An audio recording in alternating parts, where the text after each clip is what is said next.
Lieutenant Jack Cooper was supposed to be watching for weather satellites, not alien warships. The graveyard shift at the Midwest Atmospheric Monitoring Station was where careers went to die, or in Cooper's case, where they sent officers too creative for their own good. 3 different academies had labeled his tactical approaches dangerously unconventional. Now, at 2 a.m. on a Tuesday, those same approaches were about to save Earth. "Sir, you need to see this." Cooper's voice cut through the silent monitoring room. Captain Harris, his supervisor, barely glanced up from his coffee. "If it's another meteor shower, Lieutenant, I swear. The meteors aren't supposed to move in formation." "Sir." That got Harris's attention. He hurried over to Cooper's station, where the lieutenant had patched together feeds from 3 different civilian telescopes and an outdated weather radar. The display showed a scatter plot of objects decelerating in high orbit, objects that were definitely not following natural trajectories. "My God," Harris whispered. "How many?" 57 capital ships, sir. And they're arranging themselves in a pattern I've seen before." Cooper pulled up one of his rejected tactical thesis papers. "Look familiar." The formation matched perfectly. A classical pincer movement designed to control both orbital and surface engagement zones. Cooper had theorized it in his final year at West Point, before they kicked him out for excessive creative interpretation of established doctrine. Harris was already reaching for the red phone when the first shots hit atmosphere. Brilliant lines of energy lanced down from orbit, targeting major military installations worldwide. But they missed the Midwest station, precisely because it wasn't a military installation, just a weather monitoring outpost running on outdated equipment. "They're using our own satellite networks to target," Cooper realized, fingers flying across his jury-rigged console. "But they can't see what isn't broadcasting properly." He patched into the civilian emergency broadcast system, an idea so obsolete it wasn't even on modern military protocols. "This is Lieutenant Jack Cooper. All stations receiving this frequency, power down your military-grade communications immediately. Switch to analog systems only. They're tracking digital signatures." "Cooper, that's not protocol." Harris started, but stopped as reports came in. Bases that received Cooper's warning and switched to old systems were surviving. Those that maintained modern defenses were being systematically destroyed.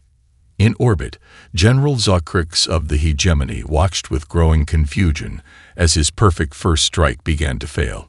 His quantum tactical computers had predicted total surrender within hours, yet somehow Earth's forces were adapting, shifting to communications methods so primitive they were invisible to his advanced targeting systems. "Impossible," he muttered, studying the tactical display. Earth's military response was chaotic, disorganized, yet somehow effective.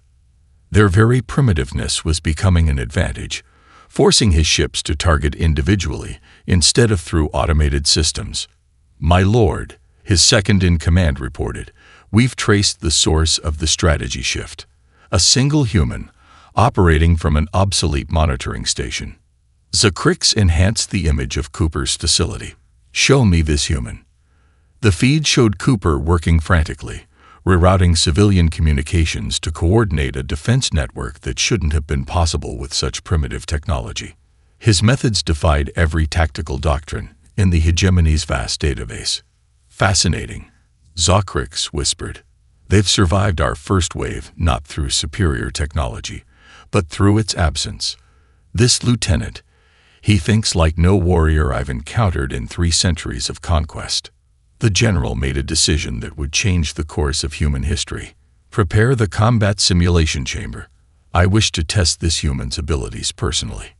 Back on Earth, Cooper was too busy saving the planet to note he caught the eye of one of the galaxy's most decorated warriors. He just knew that for the first time in his career, being a tactical misfit might actually keep humanity alive. "Lieutenant Cooper is unfit for this level of engagement." General Matthews slammed his fist on the conference table. "He's been removed from 3 different command tracks." 3. Cooper sat quietly at the end of the table, surrounded by the remains of Earth's military leadership in the underground bunker. The past 12 hours had rewritten everything humanity thought they knew about their place in the universe. Half the world's military bases were smoking craters, but civilian infrastructure, guided by Cooper's improvised defense network, had somehow survived. The alien transmission had arrived 5 minutes ago, a challenge directed specifically at Cooper.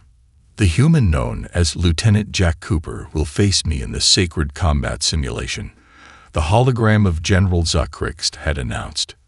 The stakes: your world's freedom against eternal servitude to the hegemony. You have 1 hour to decide. Captain Harris, who'd witnessed Cooper's unorthodox success firsthand, spoke up. With respect, sir, maybe being unfit for normal command is exactly what we need right now. Normal tactics aren't working against these aliens. Cooper finally broke his silence. Why me? That's what I can't figure out. They have to know about our actual tactical geniuses, our war heroes. I'm nobody. The bunker's main screen flickered to life. Zuckrix's imposing figure appeared again, his crystalline armor refracting light in impossible patterns. You are incorrect, Lieutenant Cooper. You are the first being in 3 centuries to surprise me. The room erupted in chaos as military police drew weapons. Cooper stayed seated, studying the alien general's face, or what passed for a face among his species. How did you access this channel? Matthews demanded. Your encryption is quaint. Zuckrix's multifaceted eyes focused on Cooper. But that is precisely why the lieutenant interests me. He abandoned your encrypted networks entirely. Used primitive technology in ways our quantum computers couldn't predict. Tell me, Lieutenant, do you know why you were expelled from your academies? Cooper met the alien's gaze. Because I didn't follow doctrine. No, because you understand something my species forgot millennia ago. The value of strategic chaos. Our simulations show you have a 0.1% chance of defeating me. Yet you've already defeated odds far worse than that today. The room fell silent. Cooper stood slowly, ignoring the armed guards. Your simulations can't predict what they don't understand. That's why you want to face me, isn't it? You need to understand how we think. Zuckrix's mandibles clicked in what might have been approval. The simulation chamber awaits. It will test not just tactical skill, but the very nature of our species' approaches to warfare. Do you accept? Lieutenant Cooper, stand down. Matthews ordered. That's a direct. Yes, Cooper interrupted. I accept. Zuckrix's hologram nodded. The chamber will link directly to your neural pathways. Many find the experience overwhelming. None have survived their first encounter. Good thing I have a habit of breaking records. Cooper managed to grin. Just one question. What happens in this simulation? Reality itself becomes your battlefield. Every strategy you've ever imagined, every tactic you've been told was impossible, all of it becomes available to you. It is war in its purest form. Cooper thought about all the simulations he'd failed at the academy, all the instructors who said his approaches would never work in real combat. When do we start? Now. The world dissolved around Cooper in a flash of quantum light. The last thing he heard was General Matthews shouting, "Someone stop him." Then he was somewhere else, everywhere else. His consciousness expanded across a battlefield larger than solar systems, yet as intimate as a chessboard. He felt Zuckrix's presence across the void, vast and ancient, and absolutely certain of victory. Cooper smiled in the dark. They hadn't kicked him out of those academies for being bad at strategy. They'd kicked him out for being too good at impossible scenarios. And nothing was more impossible than this. The simulation crystallized around Cooper like frozen starlight. His consciousness spread across a vast digital battlefield, every nerve ending connected to phantom ships and virtual soldiers. It felt more real than reality, as if the laws of physics themselves were waiting for his commands. Zuckrix's forces appeared, a perfect armada of sleek, crystalline vessels arranged in formations so precise they seemed to form living geometric patterns. Cooper had access to an equivalent fleet, but something else caught his attention. a civilian transport cluster, drifting between the armies. Simulated civilian traffic is considered battlefield debris. Zokrix's voice echoed through the virtual space. Standard doctrine is to ignore it. Cooper watched the transport ships, filled with digital representations of refugees. Not real people, just programs designed to make the simulation more authentic. Yet, Lieutenant Cooper, one of Earth's tactical advisors, spoke through his neural link. Focus on the military assets. The civilian ships are irrelevant to. Cooper diverted a third of his fleet to escort positions around the transport cluster. What are you doing? The advisor demanded. Those aren't even real people. If we treat them as real here, Cooper responded, we'll never forget to treat them as real out there. He could feel Zokrix's surprise rippling through the quantum battlefield. The alien general launched his first attack, a perfect, textbook obliteration pattern that had won him countless victories. Cooper's response was anything but textbook. He scattered his forces in what appeared to be panic, but each scattered unit created a protective corridor for the civilian ships. Fascinating. Zokrix mused. You sacrifice tactical advantage for simulated lives. Yet in doing so, you've created a defensive pattern I've never encountered. The battle evolved. Zokrix's ships moved like a singular organism, each action calculated to mathematical perfection. Cooper's fleet moved like a storm, chaotic, unpredictable, yet somehow purposeful. Where Zokrix sought perfect solutions, Cooper embraced imperfect ones that worked just well enough to survive. Your tactics defy analysis, Zokrix noted after Cooper turned a seeming retreat into an ambush. Our combat computers are detecting logical paradoxes in your command patterns. Cooper guided a damaged cruiser into a collision course with an enemy formation. The resulting explosion created a debris field that screened his next attack. That's because I'm not following patterns. I'm making this up as I go. Impossible. All tactical decisions follow logical progressions. They must, or chaos will. Chaos is my co-pilot, Cooper grinned, using a piece of destroyed ship as an improvised missile. The debris slammed into Zokrix's flagship. The first direct hit the general had taken in decades. More advisors were shouting in Cooper's neural link now, telling him to follow established protocols. He muted them. The simulation had become a dance between order and chaos, between perfect calculation and human instinct. Zokrix's next attack should have been devastating. A quantum-calculated strike with a 99.99% success rate. But Cooper wasn't operating on calculations. He was operating on gut feeling, on the same instincts that had gotten him kicked out of academies for thinking too far outside the box. The civilian transports reached safety, their simulated passengers unharmed. A pointless victory in digital space, but Cooper felt a very real satisfaction. You compromise military efficiency for hypothetical civilian safety, Zokrix observed. Yet your inefficient methods achieve both objectives. This defies tactical logic. Cooper watched his scattered fleet reform, not into rigid formations, but into fluid, adaptable groups. Maybe that's because logic isn't everything. Sometimes you have to trust your humanity. Humanity. Zokrix tested the word. Your species speaks of it often. Is this what it means? To embrace imperfection as a strength. Before Cooper could answer, Zokrix launched his next attack. This time, the perfect formation showed the first signs of adapting, of learning from chaos. The real battle was about to begin. Cooper smiled. In trying to understand humanity's apparent weaknesses, Zokrix had glimpsed their greatest strength. Now he just had to survive long enough to prove it. The simulation stretched into what felt like hours. Though Cooper's neural link reported only 20 minutes had passed in the real world. Every engagement rewrote the rules of warfare, or rather, proved that rules were meant to be broken. Your left flank is exposed, Zokrix announced, his fleet moving to exploit the weakness. Our tactical computers calculate a 99.97% chance of breakthrough. Cooper watched the alien ships advance into his apparent vulnerability.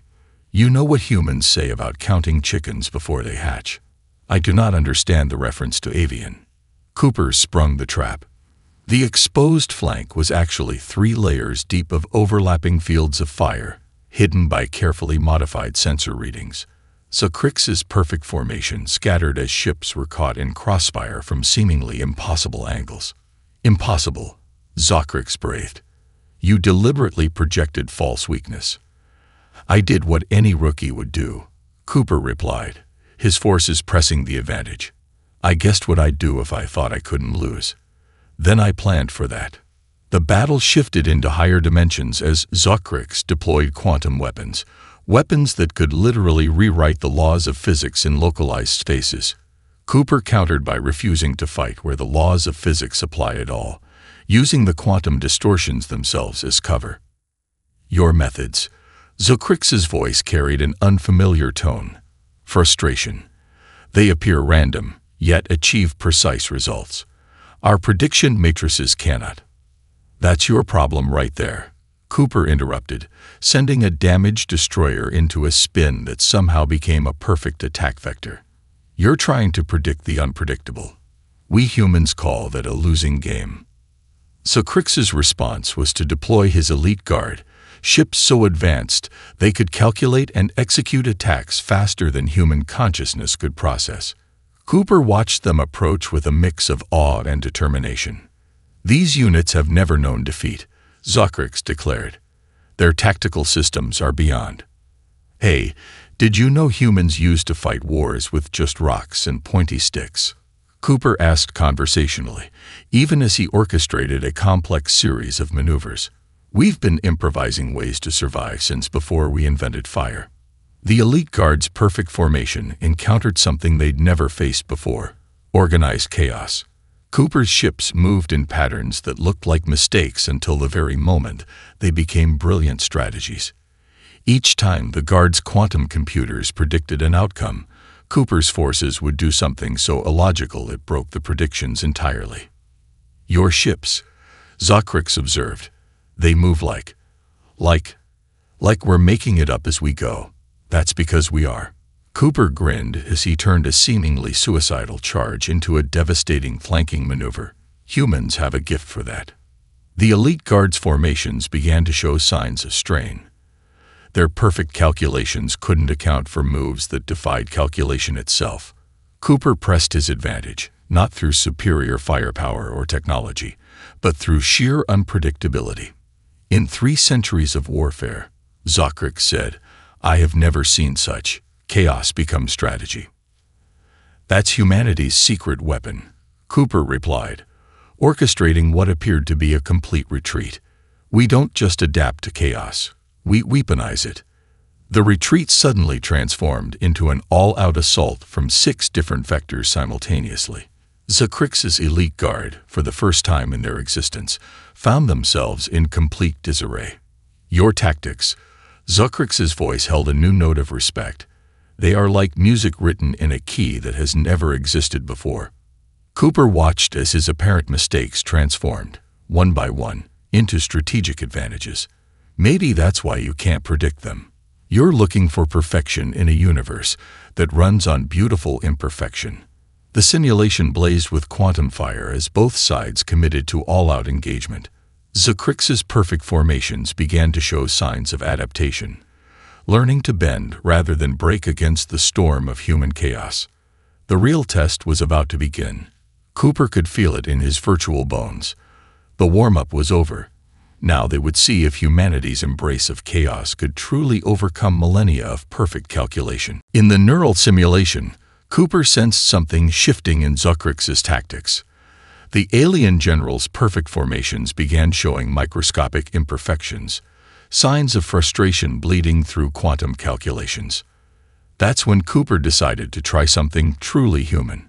He opened a direct communications channel and began humming the Stars and Stripes forever. What is that sound? Zocrix demanded, his flagship's movement stuttering slightly. Just a little Earth music.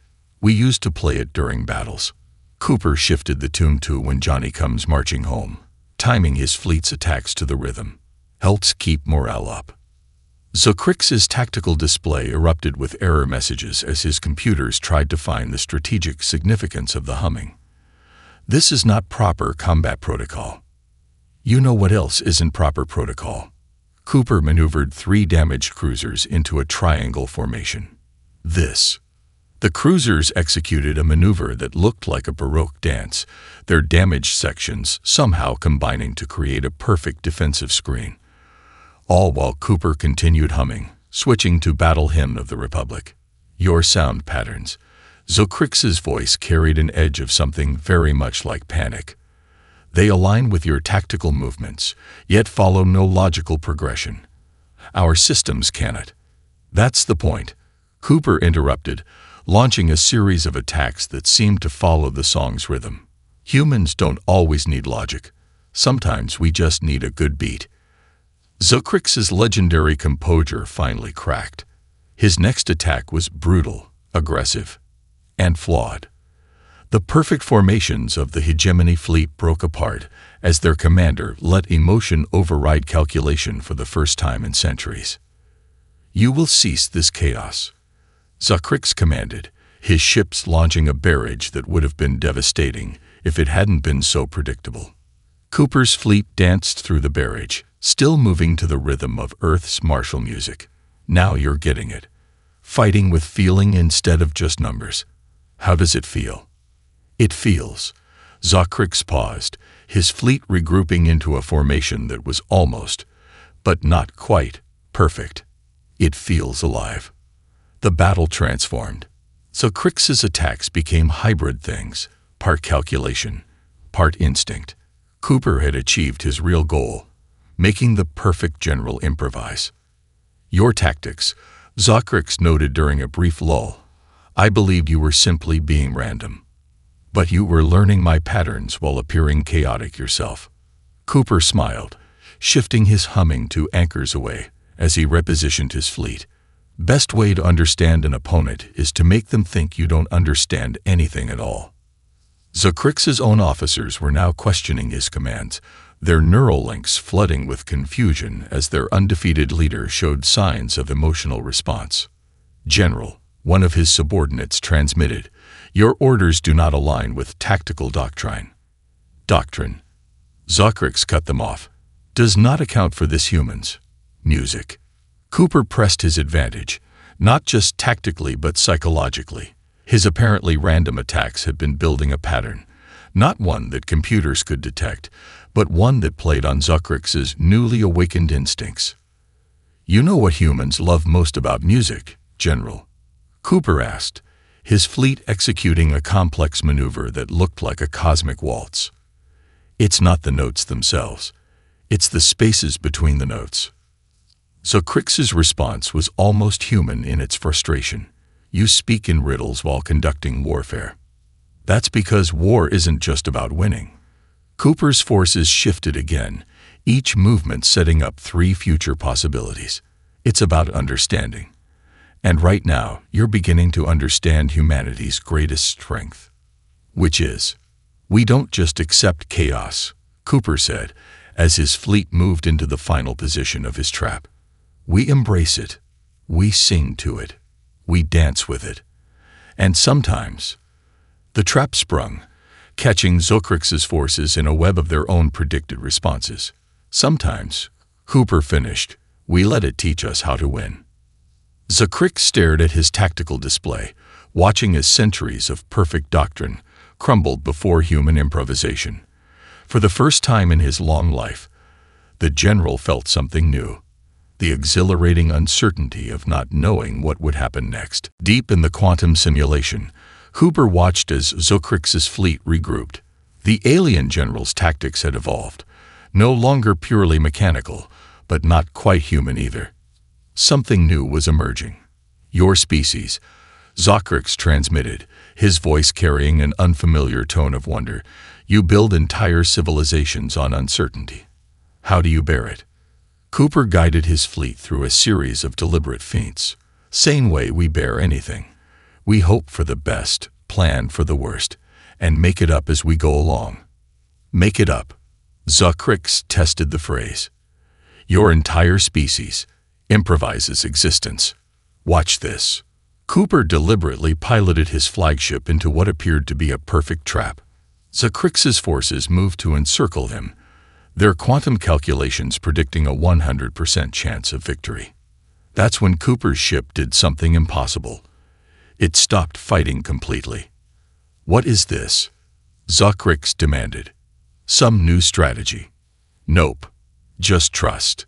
Cooper's fleet hung motionless in space. See, humans understand something your quantum computers don't. Sometimes the best move is no move at all. Zocrix's forces hesitated, their perfect formation wavering. The computers couldn't process a strategy that involved willing vulnerability. You invite destruction, Zocrix observed, yet your neural patterns show no fear.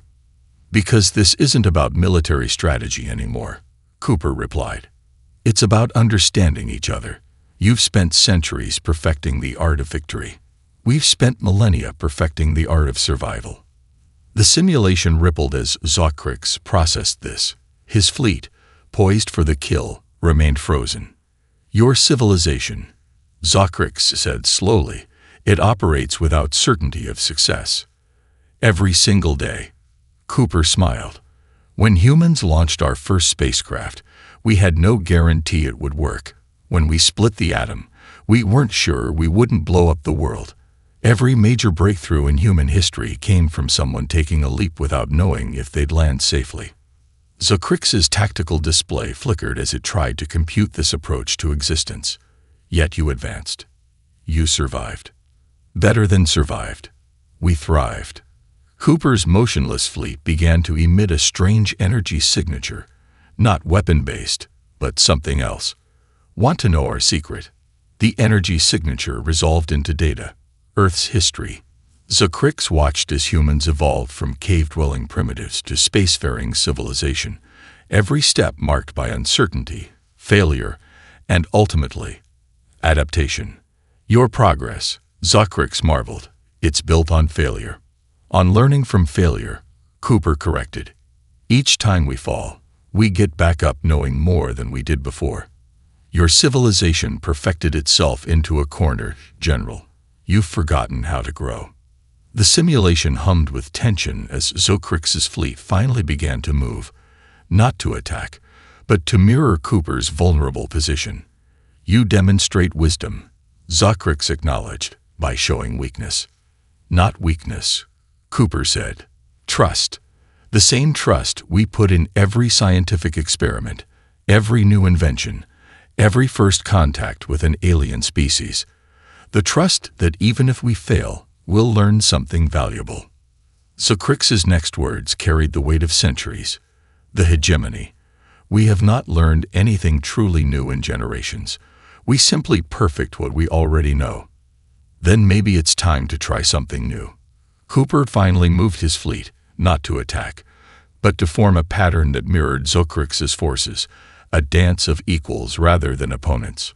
The simulation requires a victory condition, Zocrix noted. Does it? Cooper challenged.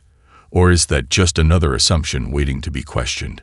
The quantum battlefield buzzed with possibility as two civilizations' approaches to existence hung in the balance. Zocrix's perfect formations began to shift, not in preparation for attack, but in curiosity. You offer a different kind of victory, the general realized. Not conquest, but conversation. Now you're thinking like a human, Cooper grinned, ready to try something really crazy. Define crazy. Let's find out together. This is Lieutenant Jack Cooper of Earth. His voice rang through every communication channel in the simulation. I'm about to do something monumentally stupid. Everyone's invited to watch. Back in the real world, Earth's military command erupted in panic. In the simulation, Zocrix's fleet hung motionless, their quantum computers struggling to process Cooper's announcement. You broadcast your intentions to all forces. Zocrix's voice carried genuine confusion. This violates every principle of tactical warfare. That's not all on broadcasting. Cooper opened his tactical database, transmitting his entire battle plan to every ship in Zocrix's fleet. Here's exactly what I'm going to do, step by step. Every move, every maneuver, all of it. Zokrix's command ship actually shuddered as its tactical computers tried to process this unprecedented situation.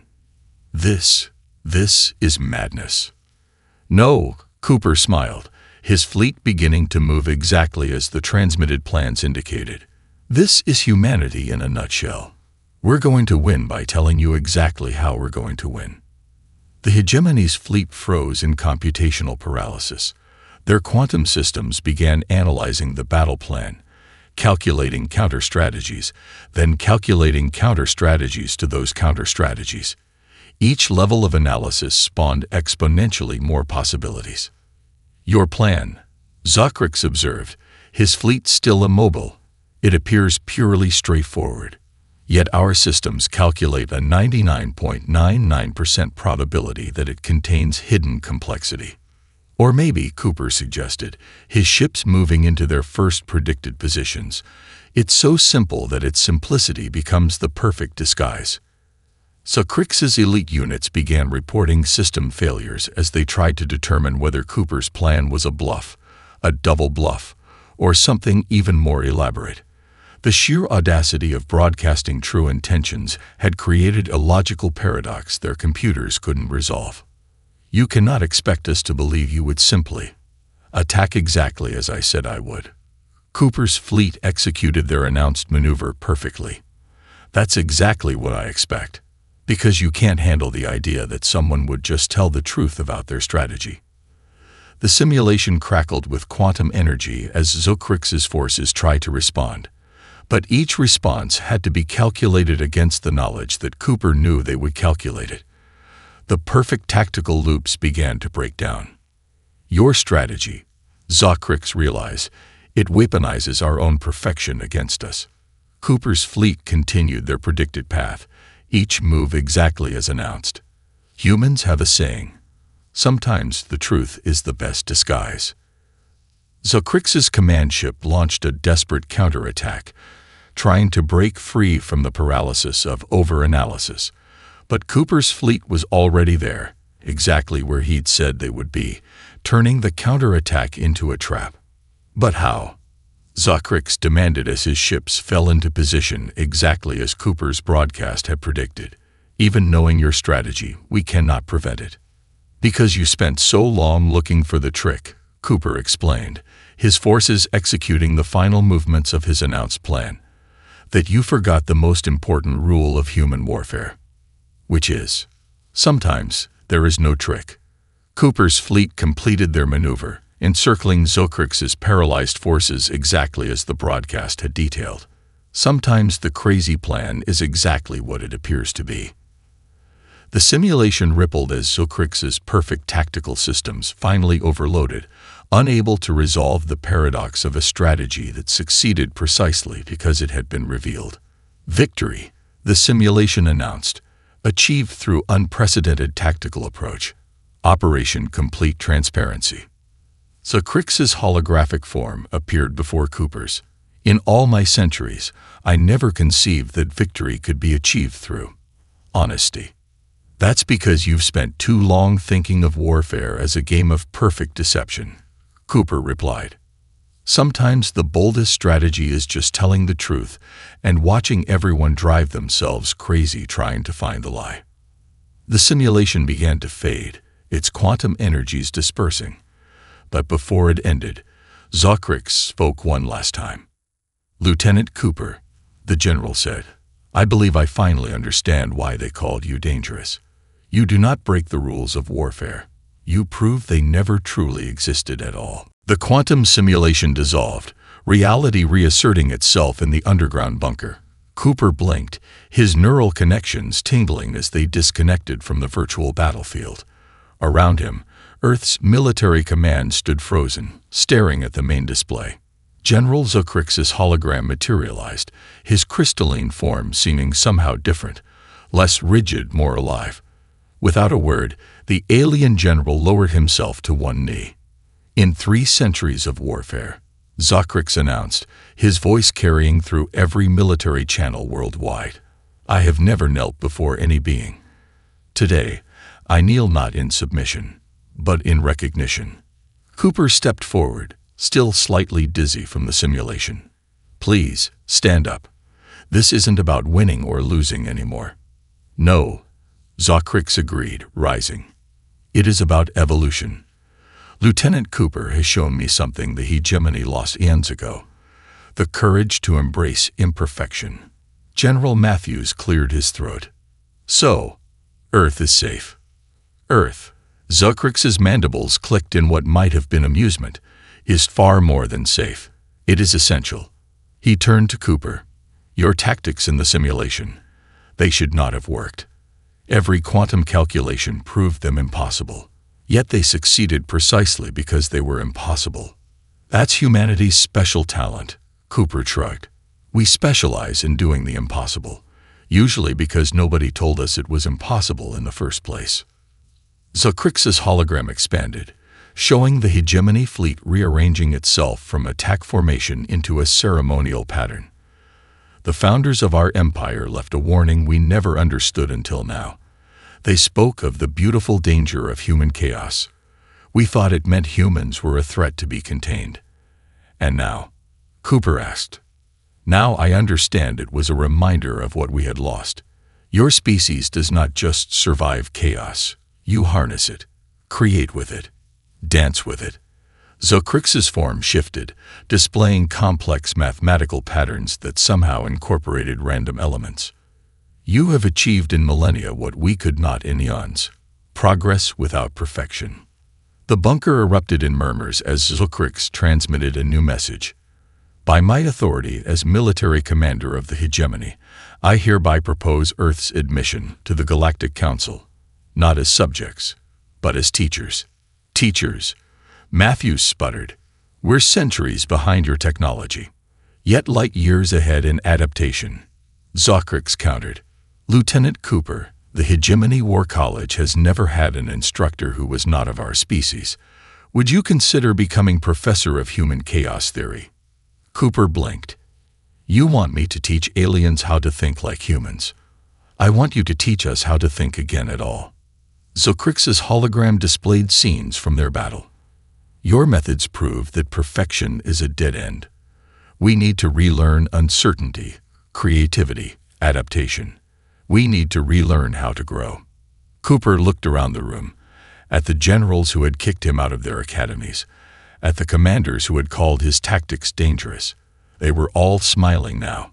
On one condition, Cooper said, let's make it a cultural exchange. Your people teach us about your technology. We teach you about human innovation. Together, we can find a balance between perfection and progress. Zocrix's crystalline form shimmered with what might have been excitement. Agreed.